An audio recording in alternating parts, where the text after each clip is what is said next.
এটা একটা দুৰ্ভাগ্যজনক কথা। অকল জিতু গোস্বামীয়ে নহয়, দেখা যায় বিজেপি চৰকাৰৰ কিছু সংখ্যক মন্ত্ৰী বিধায়কেই তেওঁলোকে মানে নিজকে আত্মগৌৰৱ বুলি কয় যে আমাৰ চৰকাৰ, আমাৰ পুলিচ, কিন্তু সাংবিধানিক জ্ঞান তেওঁলোকৰ নাই। সংবিধানে প্ৰতিজন বিধায়ককে বা মন্ত্ৰীকে তেওঁলোকৰ এটা সুবিধা দিছে, কিন্তু এই যে জিতু গোস্বামীৰ দৰে কিছুমান অপদাৰ্থ বিধায়ক যাৰ কোনো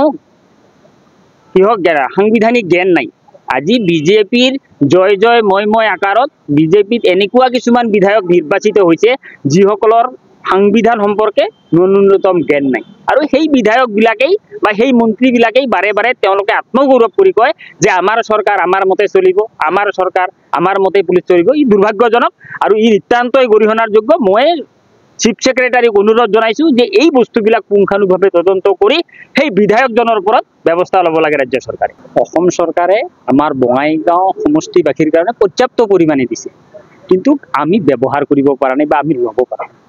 যোৱা 2002 চনত তদান্বিত কংগ্ৰেছ চৰকাৰ, তৰুণ গগৈ নেতৃত্বাধীন কংগ্ৰেছ চৰকাৰে নগৰ অঞ্চলৰ মানুহৰ বিশুদ্ধ খোৱা পানীৰ কাৰণে অসম নগৰ পানী যোগান আৰু পয় প্ৰণালী পৰিষদৰ অধীনত প্ৰতিটো নগৰ অঞ্চলত স্কিম দিছিল। আৰু সেইমতে বঙাইগাঁও চহৰত বঙাইগাঁও পৌৰবাসীৰ কাৰণে 31 কোটি 70 লাখ টকা আবণ্টন দিছিল।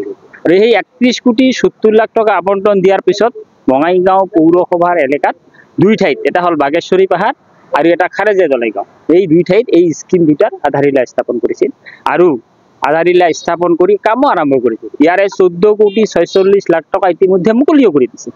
কিন্তু আজিৰ তাৰিখত কিন্তু বুবেৰাং হৈছে। সমষ্টিবাসীয়ে বা চহৰ অঞ্চলৰ আমাৰ যি বঙাইগাঁও চহৰৰ যিখিনি মানুহ এক ফুটা পানীও বিশুদ্ধ পানী পোৱা নাই।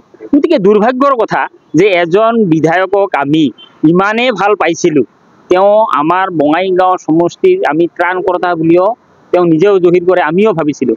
কিন্তু আজি এই ত্ৰাণকৰ্তা স্বৰূপ বিধায়কগৰাকীৰ অকৰ্মতা, বিফলতা, আপোনাৰ কিহীন কৰ্মবিহীন হোৱাৰ কাৰণে কিন্তু আজি বঙাইগাঁও চহৰ অঞ্চলৰ মানুহে বিশুদ্ধ খোৱা পানীৰ পৰা বঞ্চিত হৈছে। গতিকে এই গৰিহণাৰ যোগ্য। মই আপোনালোকৰ জৰিয়তে আসাম চৰকাৰক অনুৰোধ জনাইছোঁ যে এই যে নগৰ অঞ্চলৰ কাৰণে যি স্কিম দিছিল 31 কোটি টকা, ইয়াৰ এটা পুংখানুপুংখ তদন্ত কৰি কামটো অতি সোনকালে কৰি নগৰ অঞ্চলত পানী যোগান।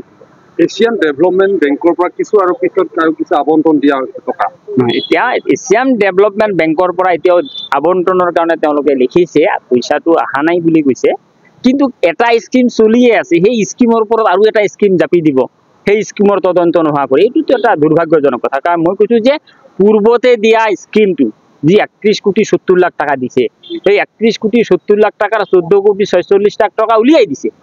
সেই 14 কোটি 46 টকা তেওঁ কি কাম কৰিছে, ক'ত কাম কৰিলে, কোন ঠিকাদাৰে কৰিলে, তেওঁলোকৰ ওপৰত ব্যৱস্থা ল'ব লাগে ৰাজ্য চৰকাৰে।